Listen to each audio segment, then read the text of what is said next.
Hi guys, this is the advisor and welcome back to the channel of upright men and women. Guys, before going into today's video, I need to pass on some critical information to anybody who is planning to build a house in Jamaica. As you all know, I've always stressed the point that knowledge is power, and I will never have a critical piece of information that can empower my viewers and subscribers, and don't pass it on. Now, for some of you who have never built a house before, you might not know this, but at the moment, it is roughly $20,000 per room for a JPS inspector to come inspect your house after it has been wired, and for that inspector to inspect the house, pass it, write up the authorization sheet so that JPS will give you electricity. Now, if that inspection fee is not paid, JPS will not give you electricity. It is as simple as that. Now, let us do some maths. Say you're building a typical 3-bedroom house, 2-bathroom. And let us do a typical layout. Kitchen, 2 bathroom make 3, 3 bedrooms make 6, living and dining might be classified as 1, which makes 7, veranda 8, carport 9. So typically, for that 3-bedroom house, standard house, at 7 sections, at $20,000 per section, that is $180,000. And that is what you would pay just to pass the house. And then you're going to go now and deposit money to JPS to have them come and put in your meter on top of that. Now, for $200,000 roughly, which is call it the same price as simply passing the house, you can get a solar powered unit that can run that entire house and not have to go to JPS at all. In other words, the money where you going to use to pass the house, put an extra maybe, you know have to put more than extra maybe 20 or 30,000 on that, and get a full-fledged system and tell JPS to go blank off. You know what the blank mean? Think about it seriously, people. Anyway, let's get into today's video.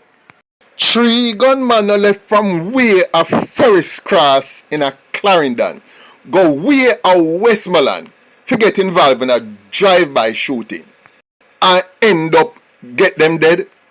Yes man, this time 3 in a one go. 2 are brothers and the next one I hear is a cousin, but I'm not sure of that. First of all, let me tell you who we are talking about.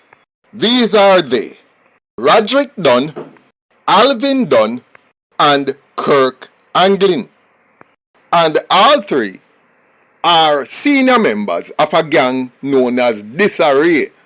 It's spelled DISS-ARRAY, Disarray. And for those of you who don't know the meaning of the word disarray, in its real form, stand for violence, confusion, mayhem, disorder, pandemonium. So once you give a gang a name like that, disarray, you know them not come for kin teeth with people and for hug up and kiss up anybody. Now, this is the gang that was said to be responsible for the death of Paul Rattigan, a security officer who worked for a big company down there in Clarendon. I don't want to call its name, but he went to drop off some money at a bank, and by the time he came out of the vehicle in the plaza to enter the bank, they just pull up on him and without any warning just shot him dead and take the bag and run. I heard that they got away with $1.3 million. And this was in December 2023. Of course, they made a look them Christmas money. So, what led these 3 to pack up themselves arm themselves to the T and head to Westmoreland. What I'm getting is that one of the other senior members of the gang broke them foot. This gang was also involved in the guns for drug trade with Haiti, and they had sent off a shipment of weed or whatever, I'm not sure, but I know it's drugs.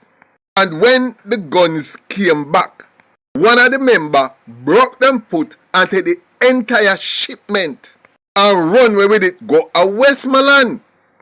Boys, guys, as I've always said, there is no honor among thieves, which is a good thing. Because if thieves were honorable amongst each other and be loyal to each other, they would be harder to get caught. So it's all good that within their organization, it's just dog, nyam, dog. Some of those guns, it is believed, were actually sold to the Kings Valley gang, the baddest gang in Westmoreland, and were sold for a very good price.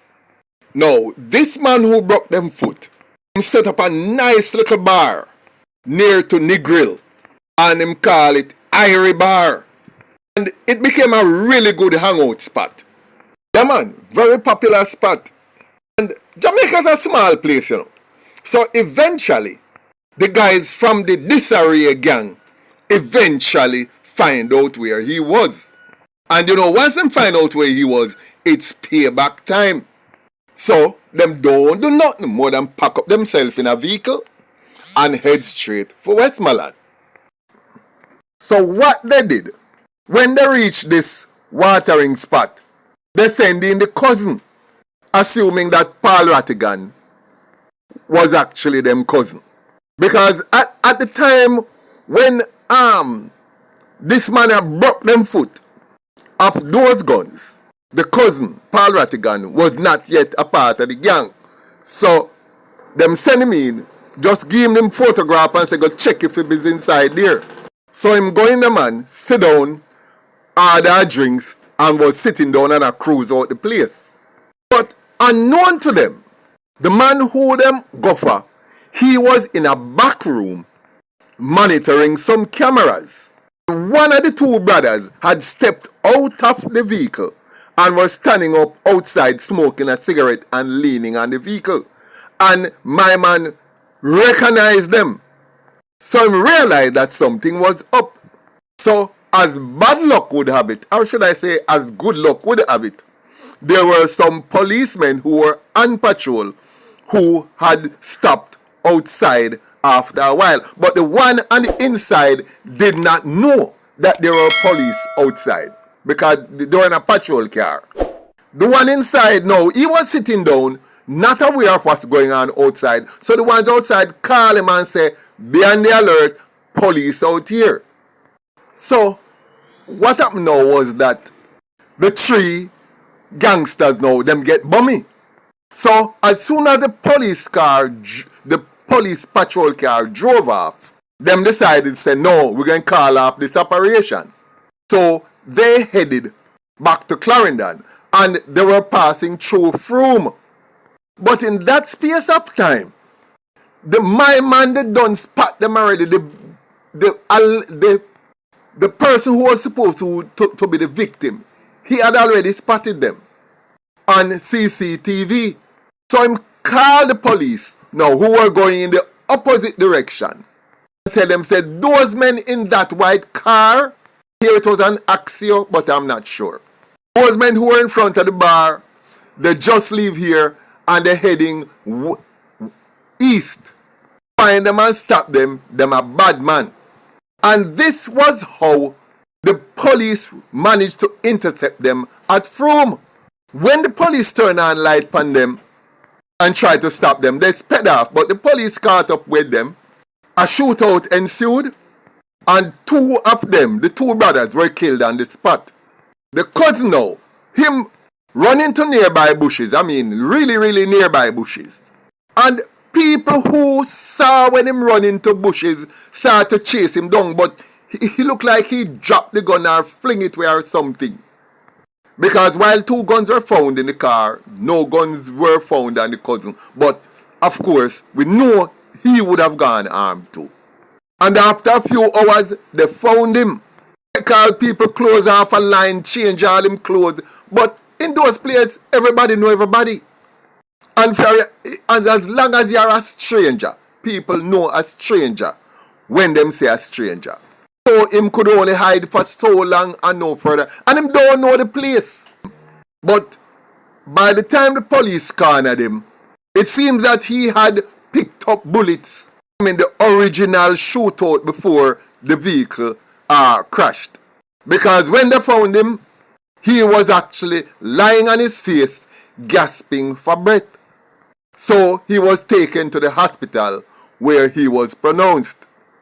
So another good spot of work by the Westmoreland Police again. Big up on yourself, Westmoreland Police. Big up yourself, Commissioner Dr. Kevin Blake. Big up yourself, Government of Jamaica, who made it all possible. Guys, thanks for watching. Like, share, leave a comment below, and I look forward to seeing you in my next video.